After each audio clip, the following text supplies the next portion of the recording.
de l'opposition vendredi. Il a senti une douleur derrière la cuisse. Et après l'IRM du samedi, on s'est rendu compte que lui aussi sera indisponible. Mais comme je l'ai dit, le groupe du Sénégalais, on a un bon groupe, on a un groupe quand même assez large. Je pense qu'en mettant en place cette publication de liste, ces convocations, on avait paré à toute éventualité.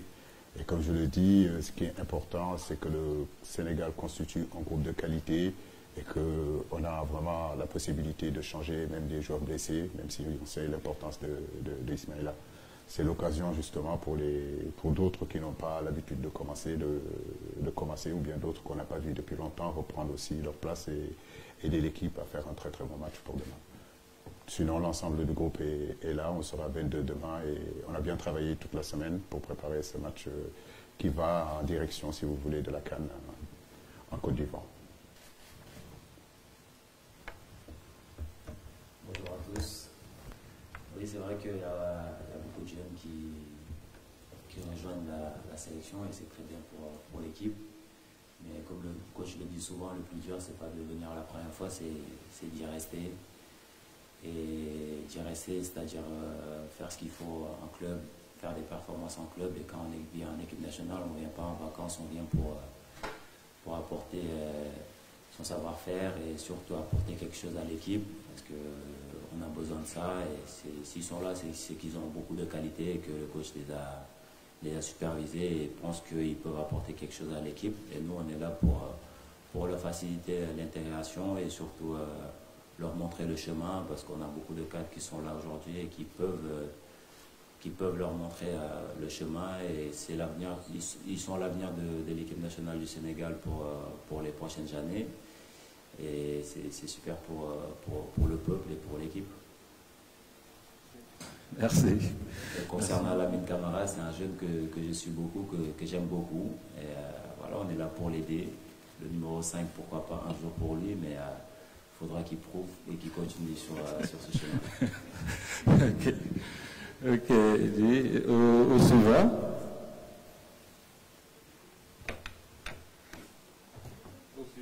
Bonjour.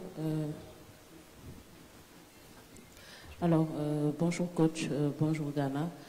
J'ai la même question pour vous deux. Je voudrais savoir qu'est-ce que ça vous fait de rejouer l'Algérie demain après 2019? C'est la question que beaucoup de gens me posent depuis qu'ils sont au courant que nous rencontrons l'Algérie pour ce match amical. 2019 quand même, c'est il y a 4 ans, et comme vous le savez, beaucoup de choses se sont passées entre 2019 et aujourd'hui. Donc je suis sûr et certain que l'équipe chez nous en 2019, aujourd'hui il y a peu de joueurs aujourd'hui qui sont avec le Sénégal et l'Algérie aussi. Je crois que si on doit compter, il doit rester peut-être 2 ou 3. Ça veut dire qu'il y a aussi une génération qui est passée, il y a d'autres qui sont arrivés. Mais je crois que ce qui est important, comme je le dis, comme j'ai eu à le dire en conférence de presse de publication de liste, ce match-là s'inscrit vraiment dans la progression de l'équipe nationale et surtout la préparation de la CAN. On sait qu'on n'a pas beaucoup de temps dans ces périodes de CAN d'avoir une préparation digne de son nom. Et je le dis et je le répète, on a la chance de s'être qualifié au bout de 4 journées. Et aujourd'hui, que ce soit la 5e journée avec le Bénin, que ce soit le Brésil, que ce soit aujourd'hui l'Algérie, nous sommes vraiment en plein dedans dans cette préparation de la CAN. Et l'Algérie s'inscrit aujourd'hui au mois de septembre, ça sera demain effectivement. Et comme vous le savez, au mois d'octobre aussi, on aura le Mali ici et on ira jouer le Cameroun. Donc c'est une planification qu'on a mise en place. Et c'est 2 grandes équipes d'Afrique et de très grands joueurs aussi sur le continent africain, et puis de très grands managers, de grands entraîneurs. Donc j'ai envie de dire que demain, ça sera un très grand match et nous avons envie d'être à la hauteur de cet événement-là. Comme le coach l'a dit, 2019, c'était déjà il y a très longtemps, et je pense qu'on a beaucoup appris de ce match-là, parce que ça nous a servi à mieux préparer la finale qu'on a su gagner au Cameroun. Et je pense qu'aujourd'hui, c'est un autre match qu'on va jouer contre l'Algérie. Et ça fait plaisir surtout pour le peuple sénégalais, pour le pays, de recevoir ce genre de match chez nous. On n'a pas eu ça depuis très longtemps, depuis la Côte d'Ivoire, je crois. Et l'Algérie est une grande équipe du continent africain. Aujourd'hui, pouvoir jouer ces genres de matchs-là, ça fait plaisir et ça fait plaisir au continent africain aussi. Merci. Au suivant. Alors coach, le match contre l'Algérie, ce sera également un match dans le match entre Aliou Cissé et Jamel Belmadi. Lors des 2 derniers matchs contre l'Algérie, le Sénégal a perdu, mais quelque part aussi c'est Aliou Cissé qui a perdu contre Belmadi. Est-ce que vous appréhendez ce match en ayant à l'esprit justement de prendre entre guillemets une petite revanche sur Belmadi, tactiquement parlant? Pour Idi, vous avez pratiquement bien 100 sélections, vous avez atteint le cap des 100, vous avez pratiquement tout réalisé avec les Lions. Est-ce que vous appréhendez cette dernière campagne en Côte d'Ivoire comme votre dernière grande sortie avec l'équipe nationale? Bien sûr que la question se pose toujours parce qu'avec avec Jamel Belmadi, je crois qu'on a pratiquement des destins similaire. Il a été international dans son pays. Moi de même, c'est la même chose. Il a joué dans des clubs où j'ai joué. Il a joué au Paris Saint-Germain. J'ai joué aussi au Paris Saint-Germain. Il est issu de Champigny-sur-Marne, là où j'ai grandi. Donc forcément, les comparaisons n'ont pas cessé depuis 2019 jusqu'à aujourd'hui. Est-ce que c'est le meilleur entraîneur? Est-ce que je suis le meilleur entraîneur? Est-ce qu'il nous a battus? Donc, mais bon, comme je l'ai dit, effectivement, on a perdu 2 matchs en 2019. Ghana l'a bien dit. Ce sont ces matchs-là qui nous ont permis de pouvoir gagner la CAN en 2022 parce qu'on a énormément appris. Ce sont ces matchs-là, ces confrontations-là qui ont fait qu'aussi on s'est qualifié à nouveau à la Coupe du Monde. J'ai envie de dire que depuis 2019, on s'est refait, on a répondu présent à toutes les compétitions que tu sais sur le continent, une équipe nationale pouvait le jouer. Ça prouve notre caractère, ça prouve notre force, ça prouve qu'on a grandi et ça c'est intéressant. Mais en réalité, c'est pas Jamel et moi qui allons jouer demain. Nous, on sera sur le terrain, on poussera notre équipe. Moi, la dernière fois que j'ai joué contre l'Algérie, on avait gagné ici. Donc demain, je ne serai pas sur le banc, mais comme je l'ai dit, je donnerai toute la force, l'énergie nécessaire. Et je le dis et je le répète encore, c'est un gros match demain pour nous. Et ce sont ces matchs-là, en réalité, que nous désirons, que nous voulons. Et ça s'inscrit uniquement dans le jeu. Voilà, pas une question de revanche ou de vengeance. Je n'ai pas de vengeance à prendre, je n'ai pas de revanche à prendre, comme je le dis.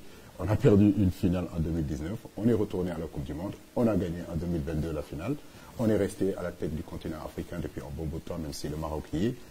Donc je dis que nous continuons notre bonhomme de chemin et si on doit dire la vérité, de 2019 à aujourd'hui, si on regarde les performances des 2 équipes, je crois que le Sénégal est au-dessus.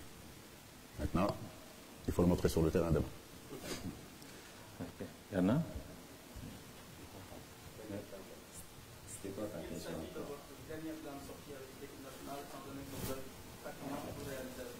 Toi, tu veux déjà que j'arrête, hein? Non, franchement, je ne sais pas. Ça, Dieu seul sait. Nous, on est là pour représenter notre pays, pour compétir. On est des compétiteurs et on est toujours content de venir à une équipe nationale. Mais c'est vrai que la question peut se poser. Mais personnellement, je suis là tant que mon corps me dit que je peux encore continuer, que le coach aura besoin de moi et que le peuple aura besoin de moi. Je répondrai présent. Après, on verra bien si ça sera la dernière campagne ou pas. L'avenir nous le dira. Vous donnez s'il vous plaît à notre confrère algérien. S'il vous plaît, donnez-lui le micro. Ok.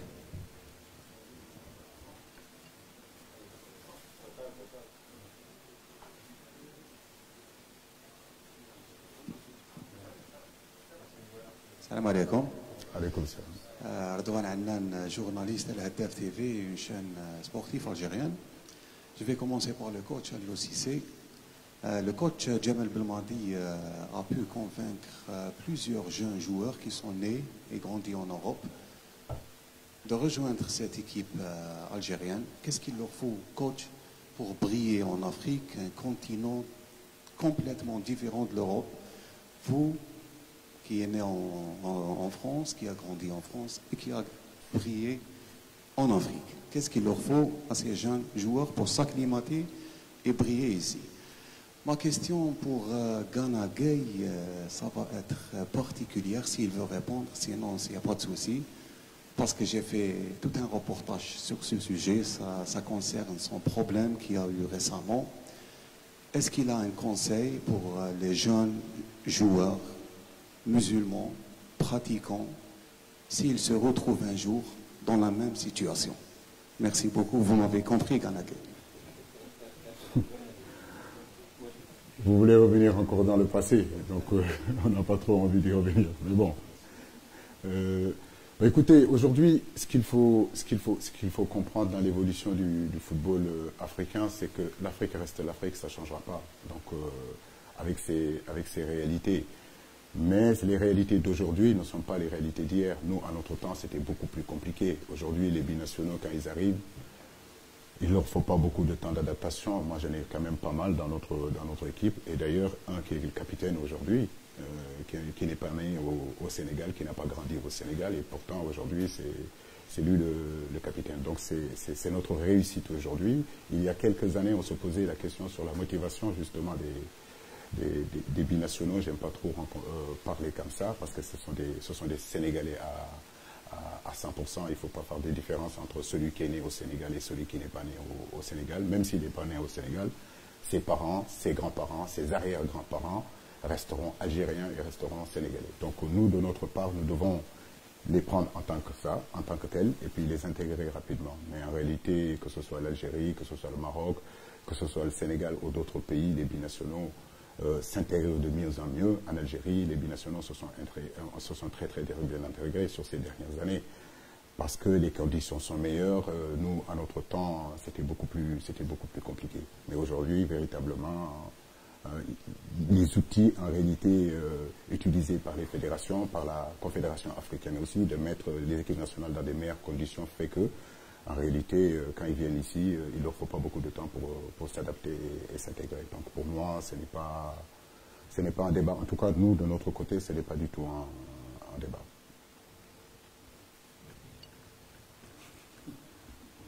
Attention. Moi, je ne m'attendais pas du tout à cette question. Mais ouais, c'est vrai que c'est quelque chose qui s'est passé et qui pour moi est derrière moi. J'avance, je continue d'avancer. Si j'ai un conseil à donner à ces jeunes frères qui peuvent se retrouver dans ces genres de situations, c'est d'avoir le respect pour tout le monde et de croire en eux et surtout d'avoir du courage parce que c'est pas facile. Ok, merci. Et au suivant, Malan. Bonsoir coach, bonsoir Gana. Coach, on a vu le match Sénégal-Brésil, Gana était sur le banc, il n'avait pas pris part. Aujourd'hui, il revient et d'après les séances qu'on a déjà vues, on a vu Gana à sa poste de prédilection, c'est-à-dire sentinelle. Est-ce que c'est une redistribution des cartes ou bien qu'en est-il de la situation? Gana, ma question, vous allez retrouver demain votre poste de prédilection devant la défense et on a vu depuis 2 ans, vous allez jouer dans un milieu à 3 comme relayeur. Aujourd'hui, c'est votre poste sur lequel vous avez été formé. Qu'est-ce que cela vous fait? Vous êtes sûr que demain il va jouer? Vous avez l'air d'être sûr de vous. C'est incroyable ça. Je n'ai pas encore donné la composition d'équipe, tu me dis Gana il va jouer sentinelle. Mais attendez. Non, je n'ai pas encore donné la composition de l'équipe. On ne peut pas savoir est-ce qu'il va jouer relayeur, est-ce qu'il va même être sur les 11 de départ. Non. Mais pour dire... Non, sérieusement, bon, Gana, c'est Gana. 100 sélections, je lui ai donné 72 sélections sur ces 100. Donc ça veut dire que vous savez la confiance que j'ai en lui. Et surtout tout ce qu'il a eu à faire pour cette équipe nationale-là depuis des années, en termes de régularité, en termes de performance. C'est véritablement un exemple pour tous les jeunes Sénégalais, en termes d'attitude, en termes de patriotisme. Donc il est capable aussi, avec ses qualités de jouer et relayeur, il l'a montré en marquant des buts, en faisant des passes décisives. Je me rappellerai tout le temps de ce but qu'il marque contre le Bénin, qui prouve qu'il a des qualités offensives, comme je l'ai toujours dit. Il faut que quand il joue à ce poste-là, qu'il intègre, et qu'il se dise qu'il est capable de le jouer. Même si je sais que le poste qu'il adore le plus, c'est devant la défense. Mais après... un entraîneur, c'est essayer de faire en sorte d'avoir quand même un certain équilibre de son équipe. Quand je pense que Ghana, pour que notre équipe soit mieux équilibrée, c'est de jouer relayeur, il le jouera et il l'a toujours bien fait. Aujourd'hui, peut-être qu'on peut évoluer parce qu'avec l'arrivée de certains joueurs qui ont composté ce poste-là, bah, peut-être que les choses bougeront. Mais en réalité, ce qui est important, c'est le groupe. Voilà, aujourd'hui, j'ai constitué un groupe. Ce n'est pas des individualités qui comptent. Ce qui compte, c'est avoir le même projet collectif ensemble et que chacun s'intègre dans ce projet collectif. Après le reste, comme je dis, voilà, sentinelle ou pas sentinelle, je sais que Ghana, il a la qualité pour jouer partout sur le terrain.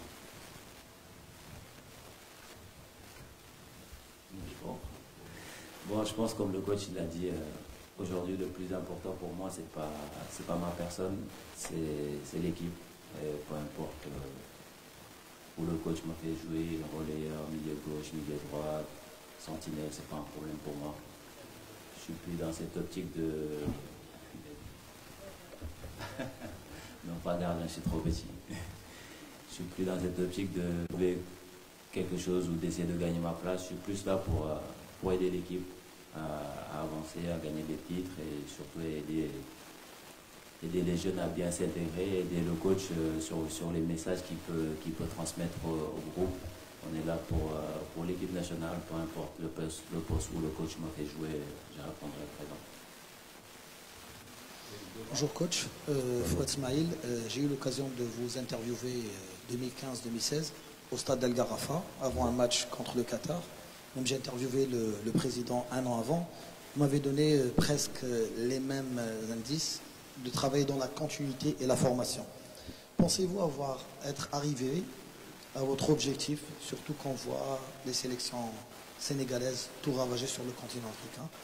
Et la question pour Ghana, vous avez dit qu'on a beaucoup appris de ces défaites et surtout de cette défaite en finale. Quelles sont les choses que vous avez appris dont ils vous serviront demain pour faire un grand match et surtout battre cette équipe algérienne? Merci. Oui, c'est vrai qu'on avait fait cette interview en 2015. À l'époque, c'était, je crois, Gourcuff, voilà, qui était entraîneur de l'Algérie. Bien sûr que dans tout projet, ce n'est pas une histoire de vitesse ou bien de se précipiter. Quand j'ai pris l'équipe nationale du Sénégal, l'objectif était de se qualifier d'abord au CAN, ensuite à toutes les Coupes du Monde. Donc c'était un processus. Une équipe, ça ne se construit pas du jour au lendemain. C'est au jour le jour, petit à petit, chaque année, chaque compétition vous apprenez, chaque compétition vous avancez, vous apportez de nouveaux joueurs, vous apportez de nouvelles philosophies. Maintenant, pour le bon comportement, j'ai envie de dire, des équipes nationales du Sénégal, je crois que c'est un projet aussi qui est en collaboration avec les clubs. Aujourd'hui, on a deux centres techniques, que ce soit Guéré ou que ce soit aujourd'hui Toubab Dialaw, qui nous permet, si vous voulez, dans toutes les catégories de notre équipe locale, des U17, des U20, des U23, de pouvoir nous regrouper et avec nos entraîneurs aujourd'hui qui sont là, qui sont très chevronnés, qui ont énormément d'expérience, qui travaillent beaucoup. Je peux citer Pape Thiaou, je peux citer Malik Daf, je peux citer Céline Saliou, pour ne citer que, et même le football féminin aujourd'hui, vous voyez qu'on est en train de travailler pour progresser. Et je crois que ça, c'est une volonté fédérale, une volonté de la Fédération sénégalaise de football, mais aussi mise en place par le directeur technique Maya Silma. C'est ce qui fait que la sélection a continué à progresser. Si vous le regardez de 2019 à aujourd'hui, il y a beaucoup de joueurs qui sont rentrés, qui sont sortis. De 2015 à aujourd'hui aussi, beaucoup de joueurs qui sont rentrés, qui sont sortis. Mais l'équipe continue à progresser et je crois que c'est ça qui est important. Chaque compétition a ses réalités, a ses vérités et nous devons nous adapter pour progresser. Ce processus-là, effectivement, on l'a réussi. Maintenant, il faut qu'on continue à maintenir le cap pour justement tenir cette équipe-là à garder la performance qu'il est en train d'avoir depuis pratiquement 5 ans ou 6 ans. Bon, je pense qu'on a appris, ça nous a déjà servi pour, comme je l'ai dit tout à l'heure, pour la dernière finale qu'on a su jouer contre l'Égypte. Et parce qu'on a su gagner ce match-là, ça veut dire qu'on a appris de l'expérience. Et c'est quelque chose qui est fondamental quand on arrive en finale. Et parce que contre l'Algérie, c'était notre première finale, donc on n'avait pas d'expérience. On a su mieux le gérer contre l'Égypte.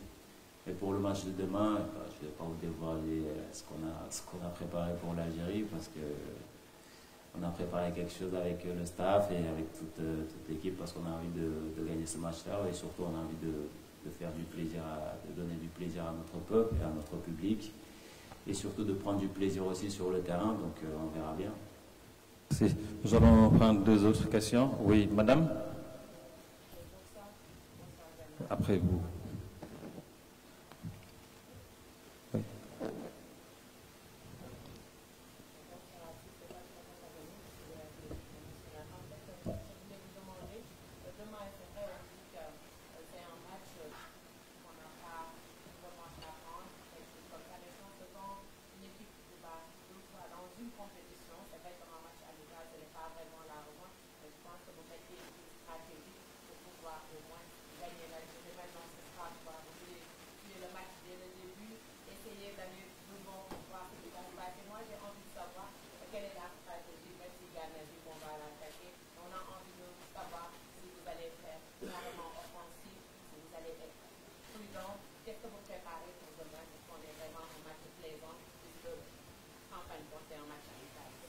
Ah, c'est un match amical ou c'est pas un match amical? C'est un match de préparation. Mais j'ai envie de dire, ce qui est difficile parfois, je dis bien dans les conférences de presse, surtout ici au Sénégal, parce que vous, les journalistes, vous êtes très connaisseurs. Donc si je suis... Non, je sais très bien, les Algériens aussi, les Marocains, je le sais. Vous êtes très connaisseurs et si on ne fait pas attention dans les conférences de presse, on risque de dévoiler complètement nos stratégies. Et je peux vous garantir que tout ce que je suis en train de dire ici est guépé et regardé. Et je ne vais pas m'avancer. Ne vous attendez pas que je vous donne quoi que ce soit. Rien je vous donnerai. Voilà, ce que je peux vous dire seulement, c'est que nous avons préparé ce match-là depuis 4-5 jours. Et aujourd'hui, on est prêt à affronter cette équipe de l'Algérie, qui est une très grande équipe, qui fait partie des meilleures équipes d'Afrique, on le dit. On le répète encore. Et je crois que ce sont ces matchs-là que le continent africain aussi a besoin.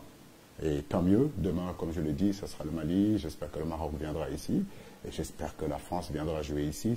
C'est à ce niveau-là, je veux dire que cette équipe-là est actuellement.